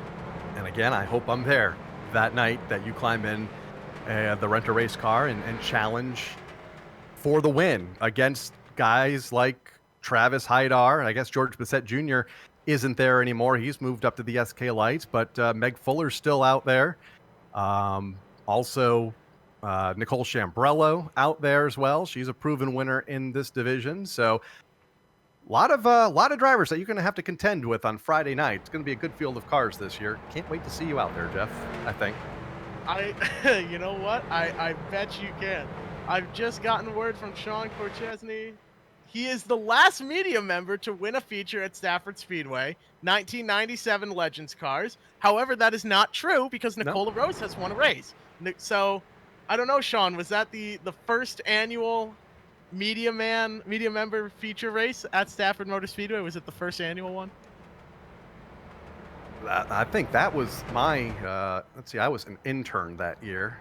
That was at the end of the season. So yeah, he I remember him winning that Legends car race. But he's not the only member, as you mentioned. Nicole LaRose, also a member of the media, does a lot of the stuff at Stafford Motor Speedway as far as our pre-race interviews for Stafford's social media channels and a lot of our post-race web hits, also for Facebook and Twitter and YouTube. So good for Nicole LaRose picking up that win last year. But Sean Corshane did it, before you guys were even born. I don't know how I managed to butcher the last name, Corshane. I apologize for that. That is my bad 100%. Gary Spinato has said I'm getting a Yugo to drive, and he's coming out of retirement for that race just to try and show me who's boss. But coming back to the green flag here, Kyle Souza leads the way off turn 4 with Jacob Perry not too far behind. Reagan Parent to the inside of Mason Tessier there, gets the position coming to the turn 2 exit. Right now, it's a battle for 5th there. Kyle Souza looking to become the first media member to win a virtual race here on Stafford Motor Speedway's Friday night program here on iRacing. He leads now over Jacob Perry. Parent is in 3rd, Tessier 4th, Moeller rounding out the top 5. Another caution is out on track. I don't believe Glenn Reen was involved, which that's the first person I go to when I need to find an incident here on track. Looking for where that incident was, though. Mark Alkus was involved. Get a look at the replay and see what exactly brought out this caution flag, the 3rd of the event. Alkus in the 89. All by his lonesome on the racetrack.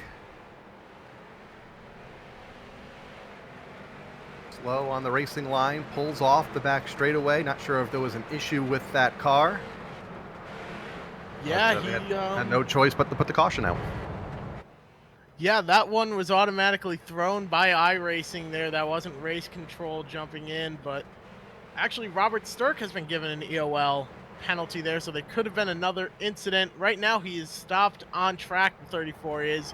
Got the car fired back up and moving again, so right now everything is just trying to be sorted out by race control. That's Dylan Kopech, and if that name sounds familiar, he's the driver of the M6 Tour Modified out of Palmer, Massachusetts. He's working the controls tonight and trying to keep everyone in line.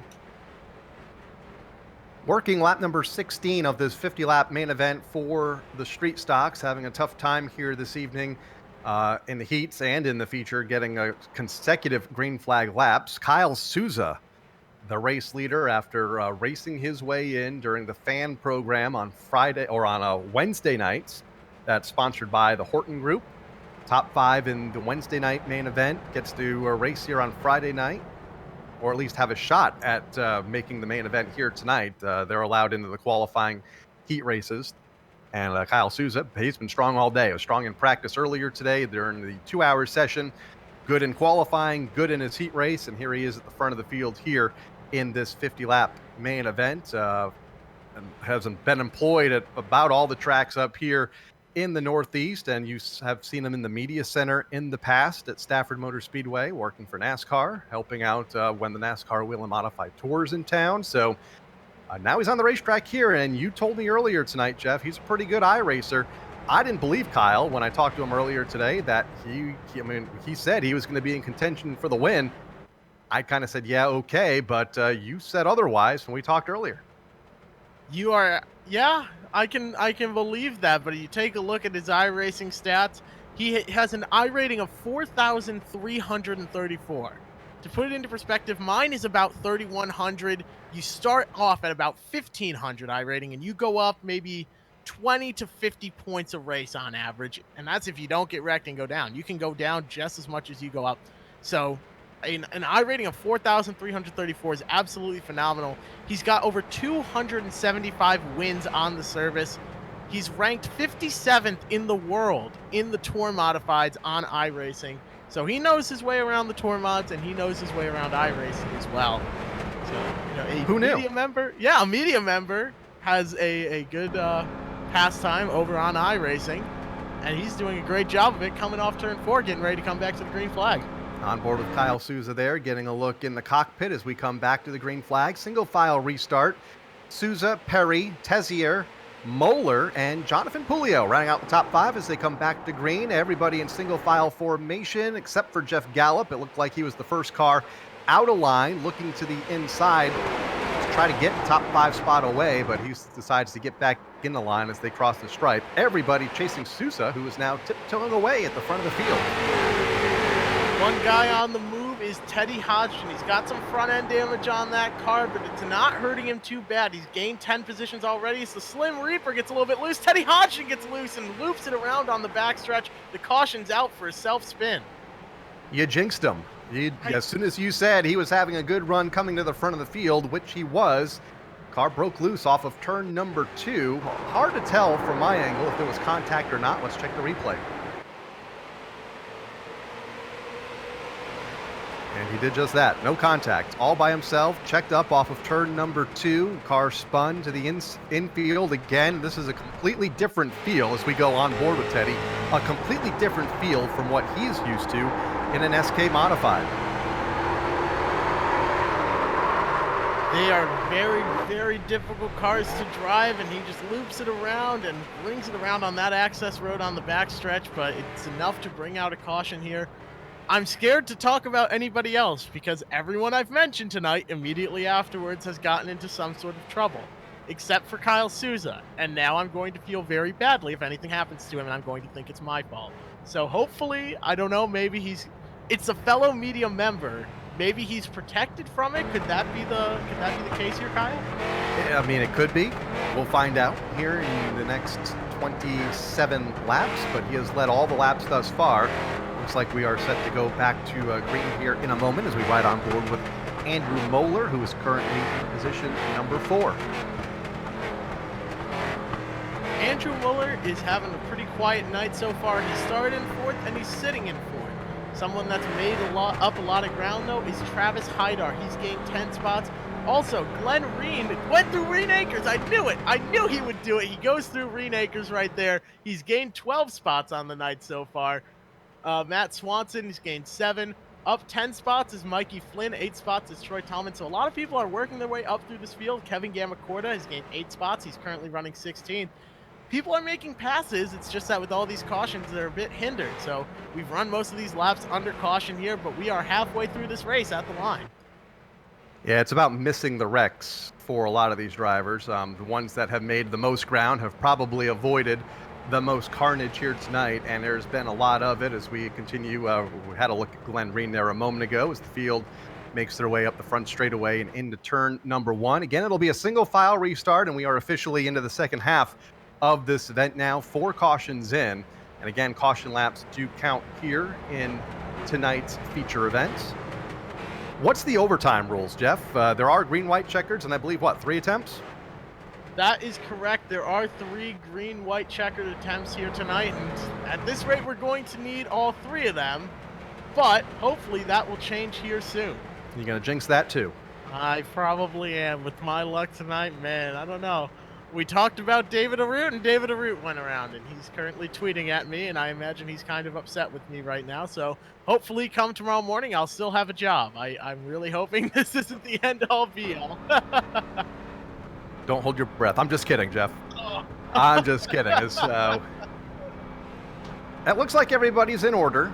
Looks like the pace car, there it goes to pit lane. Kyle Sousa, Jacob Perry, Mason Tessier, Andrew Moeller, Jonathan Pulio, top 5, and again, another good jump by Kyle Sousa as they race to turn 1. Kyle Sousa, it is his world, and everyone else is just racing in it right now as Jonathan Pulio gets stuck up on the outside. He's got Ryan Borges in the 37 down to his inside. They both managed to keep it straight, I hope. Okay, nothing happened, so everything should be fine. I think the curse is lifted here, folks. This is now 1 full green flag lap completed. Battle for 5th. Borges takes that spot away as they make their way back to the corner. Pulio in the mix. Travis Hydar slowly but surely sneaking up in there. Good battle for 2nd shaping up as well. Jacob Perry, Mason Tessier, all behind Kyle Sousa. Further back, some side-by-side racing just inside of the top 10 as the field makes their way through turns 1 and 2 as we focus now on Andrew Moeller. Glenn Reen in the wall. are you surprised? Glenn Reen in the wall off of turn number 2. I'm not sure if he saved it. I believe he did, and he did in the outside lane. He did. He's got that 22 of Devin Jensick to his inside and Mikey Flynn right behind. So Glenn Reen and Matt Vassar got together, but Glenn Reen's got it back under control. He's got Matt Swanson in his sights, but Swanson and Vassar are battling side by side. A bottom shot move for Swanson, slides up, touches the side of Matt Vassar just barely. Everyone keeps it straight. That's a battle for 10th. That's a battle for that 10th position. In fact, it's now the battle for the 9th spot. Vassar to the inside, Swanson top side as they go side by side. Make that Swanson to the inside in the old blue as they make their way up the back straightaway. And here comes Glenn Reen. Sends it and spins himself. No caution on track because he's off it. But right down there on the bottom, a lot of front right damage for that car. But if anyone can make something happen with a damaged race car, Glenn Reen has the talent to do it. But up towards the front, Jacob Perry goes around. Oh man, a bottom shot move gone wrong. The 42 of Mason Tessier spins around Jacob Perry on that turn 3 entry. Tough break for, they were battling in the side of the top 5. Behind Souza for second. Souza had about 2 car lengths as they raced their way up the backstretch, and Tessier ran out of room on the bottom. Got into the 21. The bottom shot move didn't work out that time. Oh boy. Now we see the 21 coming back up through, pulling up alongside Mason Tessier, saying hello. Thank you, but I didn't appreciate that. It's kind of like we're really there on Friday night. Tempers are flaring. Tempers certainly are flaring right now. I don't think anyone's going to do anything dumb. Race control is certainly watching the situation at hand, but that's not something you want to do, is go out and intentionally wreck people. That is how you really get your night ruined on iRacing, is intentionally taking out someone else, because you yourself will get a nice long vacation. And during this quarantine where everyone's sitting at home, iRacing is a great way to pass the time. Don't lose your opportunity to do it. Race Control has handed down a penalty to Mason Tessier and sent him to the end of the line for causing that wreck. And we'll have company back there with Jacob Perry, we believe. Also have to go back there as he was involved in the incident off the front bumper of Mason Tessier's car in turn number 3. So battling for second one moment, and now they'll be battling for about 22nd when we go back to green. But they're still up toward the front of the field behind Kyle Souza, so it's going to take another lap or so to get this sorted out. Right. I think that incident really came about because Mason Tessier is a master of the late models here on iRacing, where the brakes are very responsive. But in these cars, you sort of hit the brakes and you start sliding, even with the tiniest amount. So I think he was expecting that car to stop sooner than it did, but he got into the 21 car. And right now they are trying to get it all sorted out. He's been penalized, but he's just not going to the end of the line. You mentioned the I rating. For those that aren't iRacers, explain the I rating and how an incident like what we just saw and what we have seen quite a bit of tonight, how that can affect your I rating and ultimately your standing in the iRacing platform. So there's 2 skill rankings on iRacing. There's your safety rating and then there's your I rating. The safety rating is a measurement of how well you drive and how clean of a driver you are. So if you are constantly running into other people or getting hit constantly, if you're hitting the wall a lot or taking it through the grass, those give you what are called incident points, and those count negatively towards your safety rating. So you get your licenses that way and work your way up through the ranks. For example, if you start off as a rookie license, then go to C, D, C, B, and A. But right now we're actually going back green, so skill rating is your I rating, but we will get back to that on the next caution, should there be one. Kyle Souza, with probably the highest I rating in the field, is out in front over Andrew Muller in second, but he's got Jonathan Pulio right on his back bumper. And Borges is right there in the 4th spot. Travis Haidar running in the top 5. I guess the first street stock regular in real-world Stafford Motor Speedway racing as they come off of turn number 4 to complete lap number 38. But it is Kyle Souza again pulling away at the point over Andrew Moeller in second, who's been involved in a couple of incidents. And that battle for third just behind him, Pulio and Borges getting at it for third and fourth. Mikey Flynn got involved there in that crash, the 45 machine. Actually, Jacob Perry was involved as well. Just going into the turn, a little bit of contact sent him around. Been a tough night for these guys, street stockers, or some of them are street stock regulars at Stafford. Others obviously are not, and most of these drivers used to the SK Modified, adapting to the street stocks here tonight, having a tough time doing so as we get a look at what happened over in turn 2. Mikey Flynn goes around. We'll go on board with Michael Bennett here in a moment. And get a look at what Bennett saw from his perspective.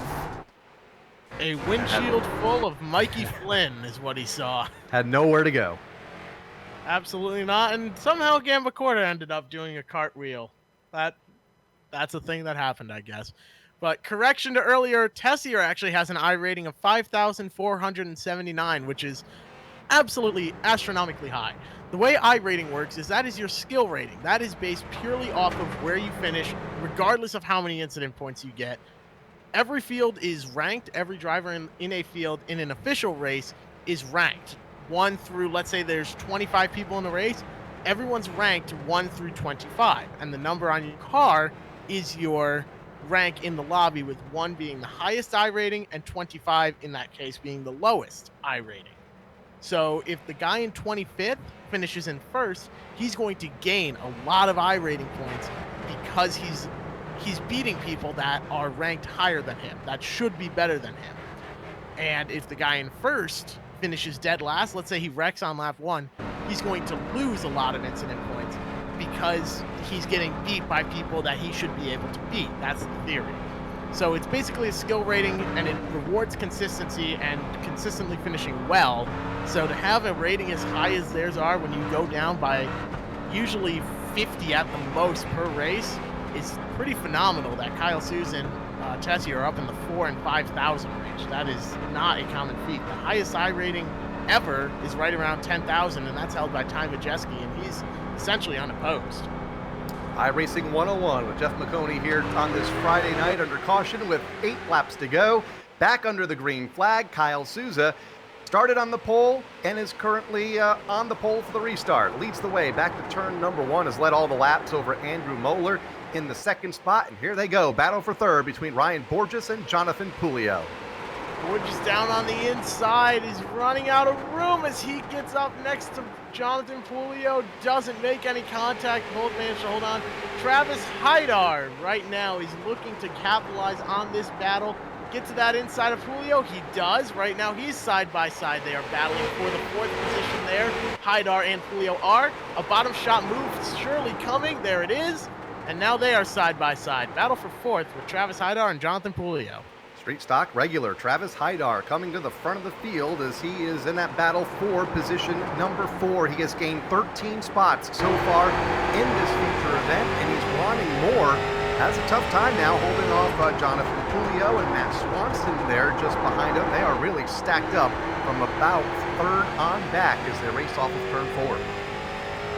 It's a single file line there from 3rd pretty much to 10th right now. Matt Rasmussen is stuck in the middle behind Matt Swanson. He's sitting in 7th, and right now Swanson is going to set his sights on Jonathan Pulio. Looks low, decides not to dive bomb him, but just get right in there. The 17 has been warned by race control to clean up his act and race it a little bit cleaner, hold his line. He's right now side by side with Teddy Hodgson. Looked for a bottom shot move going into turn 1. Didn't have the opportunity to get it. Score Hodgson right now up to 12th. That 17 you mentioned is Regan Parent as we go back to the front of the field, taking a look at Jacob Perry as the caution flag comes back out once again.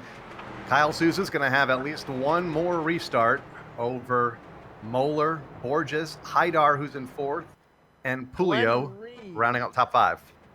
Glenn Reen was involved in that wreck. Going into turn 3, it looks like he just got a little bit loose. No, coming off of turn 4, now going down the straightaway. Tessier once again looks low.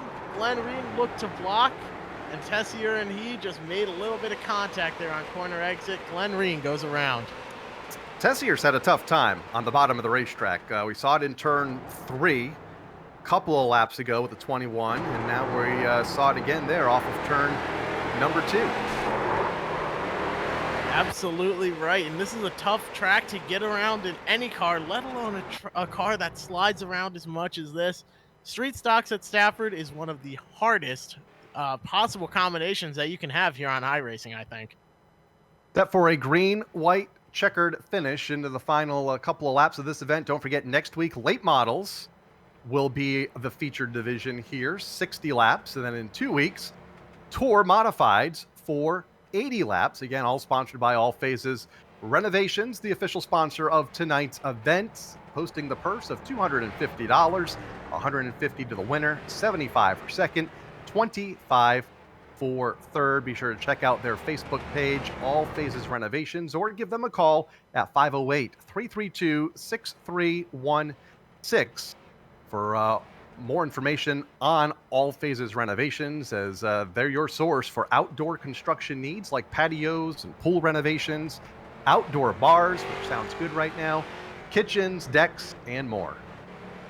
Yeah, it certainly does. Right now, the Double Hook Lounge has been converted over to, and it's now known as Your Refrigerator. So if you're enjoying this race, make sure to go show them some love over in your local kitchen. Make sure to grab a cold drink right out of there. Right now, up in 15th, though, is Dan Butler in that rent-a-race car machine. He's breaking even on the night. He's had a bit of a rough start, but he started in 15th. Now he's back up and running 15th. Someone that's gained a lot of ground, 19th to 12th, is Teddy Hodgson. 22nd to 9th, Troy Tallman. A lot of big movers here tonight. Travis Hydar, 17th, all the way up to 4th right now. And he's got to be awful happy with how this car is driving. You mentioned Dan Butler. The driver in 15th right now has not gained, has not lost. There's only one other driver in the field that can say that. Who is that, Jeff? I am not sure. Why don't That's you the tell race us leader, that? Kyle Souza. I was Hasn't monitoring. gained, hasn't lost. I was monitoring the other facets of timing and scoring, and I was not quite sure where to look for that. I apologize. Don't overthink things. I try to throw some softballs at you. We're set to go green. Kyle Souza, the race leader over Moeller, Borges, Hydar, Pulio. 2 laps to settle it for the street stocks here tonight at the virtual Stafford Motor Speedway. Mr. Bonsatufa has let me know that the answer was in fact Kyle Souza, so I apologize for that earlier. Right now, though, he's got about 4 car lengths over Andrew Muller, who gains on him a little bit on corner entry, but here on corner exit, Kyle Souza is able to get to the gas and cruise around. White flag is in the air right now. This is a green-white checkered start. Kyle Souza needs one more clean lap, and he'll have this race won.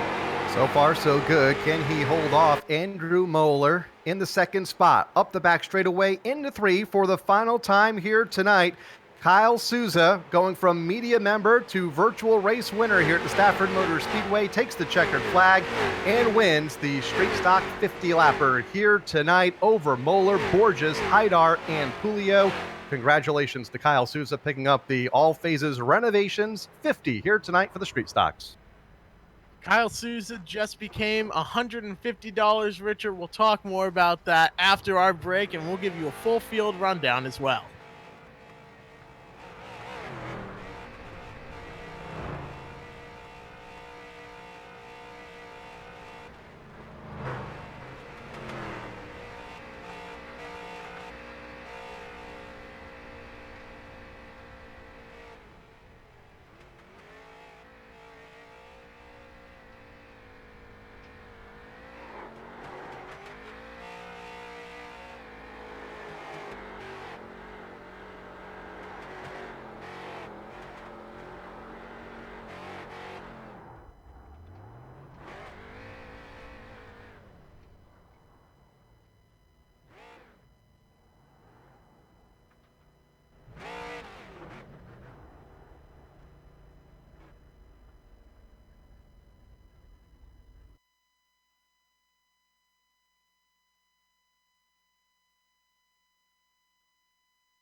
Welcome back here tonight. We saw a fantastic race.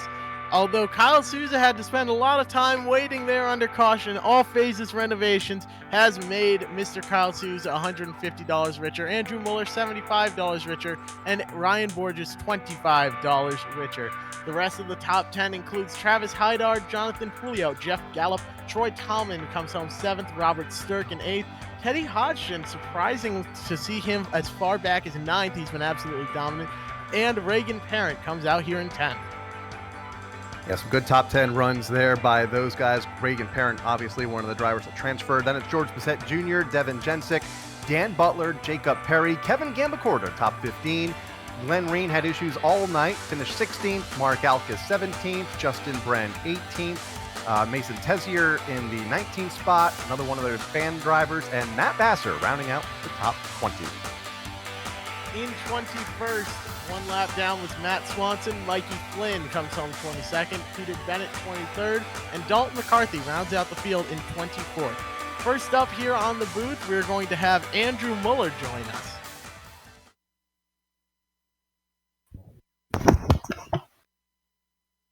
Mr. Muller, how are you feeling tonight here after coming home second place, first and foremost? I just I'm pretty happy with that run. Maybe I could have had some form on a little bit of a longer run, but just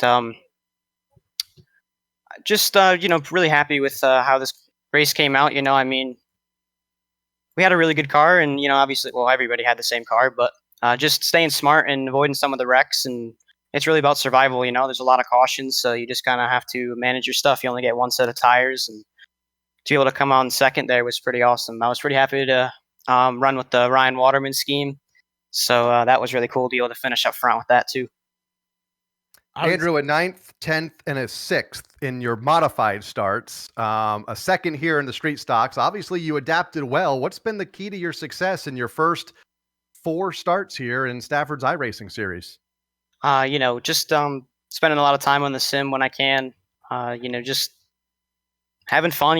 We raced around with a lot of people. Teddy Hodgen, John Pulio, Travis Hydar, Matt Swanson, George Bissett, just to name a few. We all are really close, and we do a lot of practice and have a lot of fun. So it really helps to be able to do that. But really missing the real racetrack. But this is as best as it's going to get for us. So just gotta stay safe and enjoy these cool races that Stafford is allowing to put on for the fans and for us. So. Well, I have to ask, now that everyone was out there running on the same setup, what was the car like? We saw a lot of people sliding loose. What was the key to keeping that car under control? Yeah, you have to carry a lot of momentum. The cars, they're not as fast as a SK modified, so you have to really keep a lot of momentum up with the cars.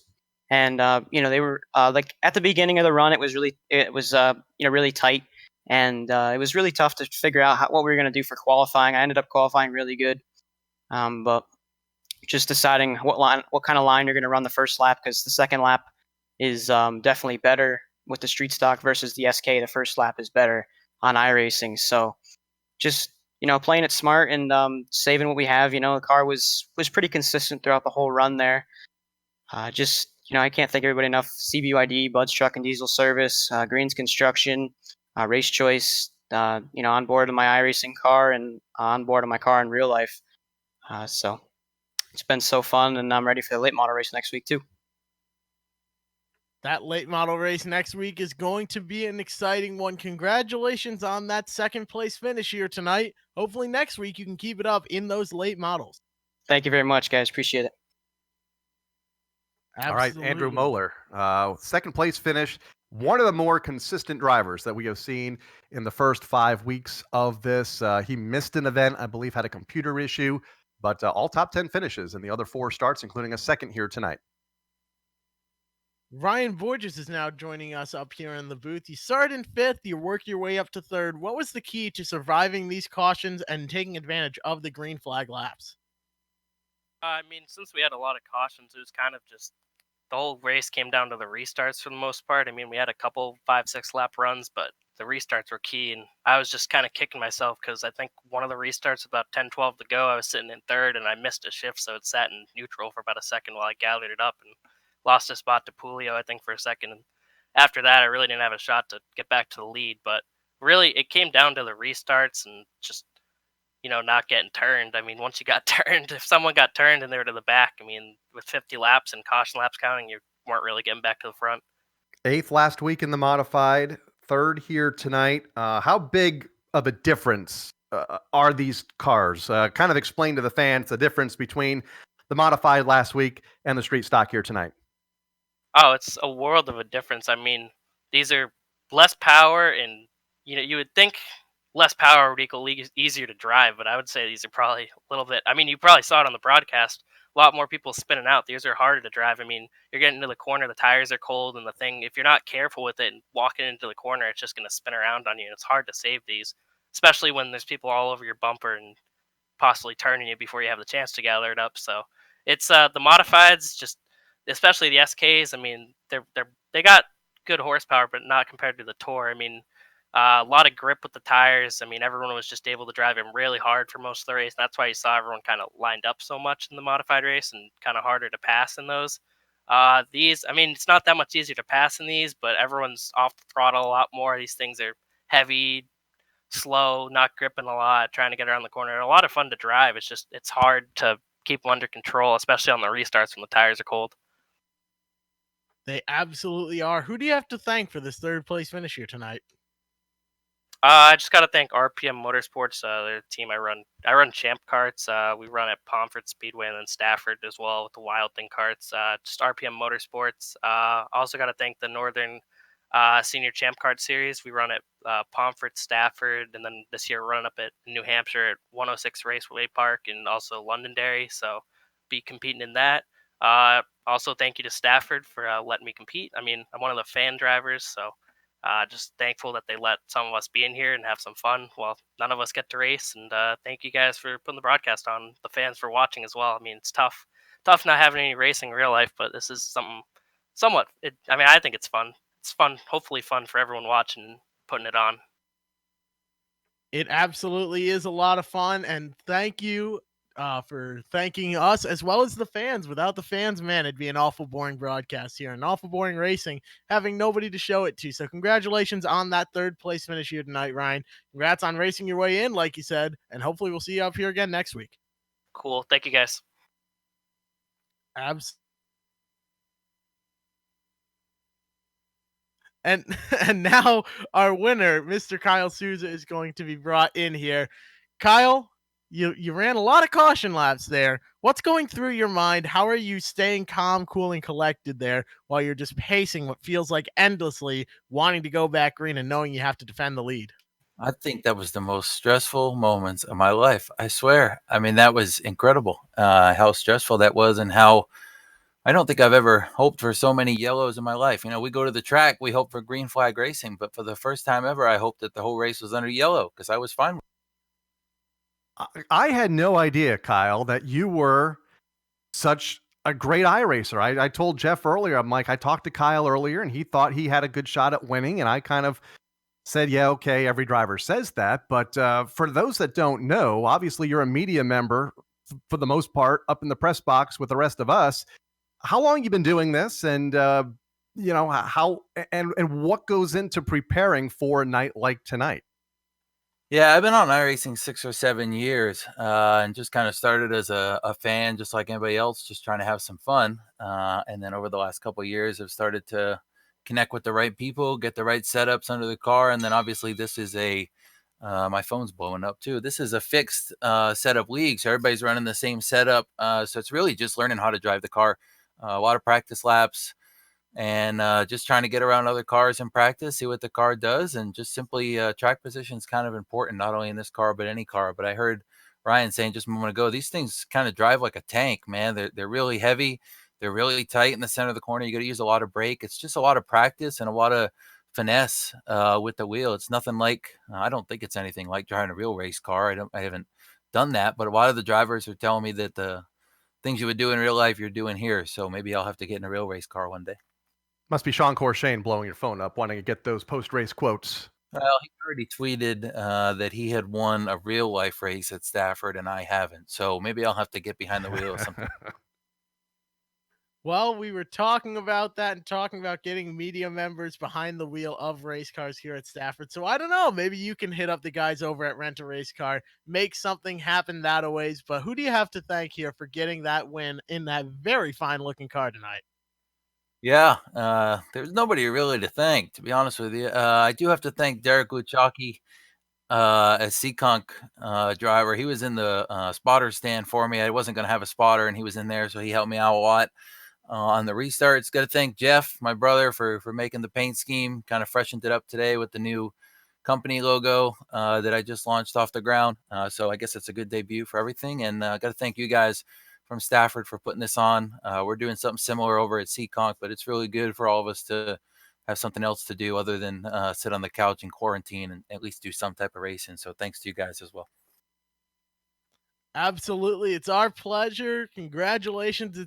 It's great to see another media member win a race like this. So congratulations on it, and hopefully we'll see you race your way in again next week. You're the second person to race your way in from Wednesday night and win the event. So congratulations on that. You were absolutely dominant tonight under those pace laps. Nobody could get around you there under yellow. It was phenomenal. So congratulations on that win tonight, Kyle. But you held them off there at the end. Great job. Thanks, guys. Appreciate it. Thanks, Kyle. Well, Kyle, at the end of this show, your first time calling one of these iRacing events, what do you have to say about the racing here tonight and iRacing races in general?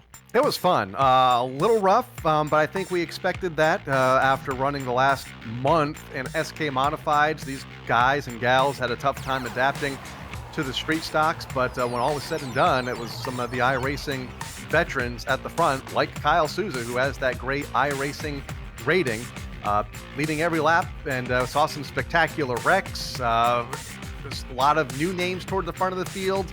Great night of racing. Can't wait until we get back at it Wednesday night for our fans night presented by the Horton Group.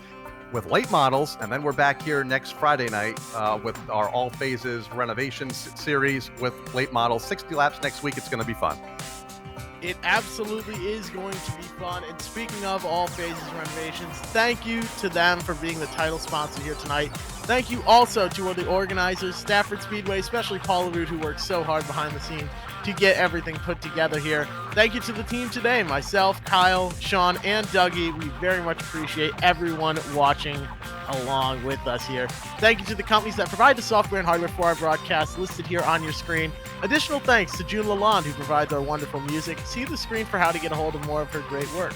Be sure to shoot them a follow on Twitter to stay up to date. If you'd like to find out more about GSRC, including upcoming races, you can find it at globalsimracingchannel.com, or you can check out our social media on Twitter at GSR Channel, Facebook at /Global Sim Racing Channel, and Instagram at GSRC_Gram.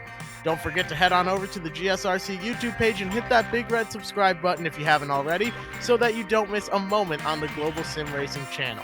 The next race for us is next Friday night, but you can check out all the races here on the upcoming event schedule. You see that one for 2 p.m. on Sunday over at Spa. I'll be hauling that race, so make sure to tune in then and show some love to those events. Skippy's over at Spa.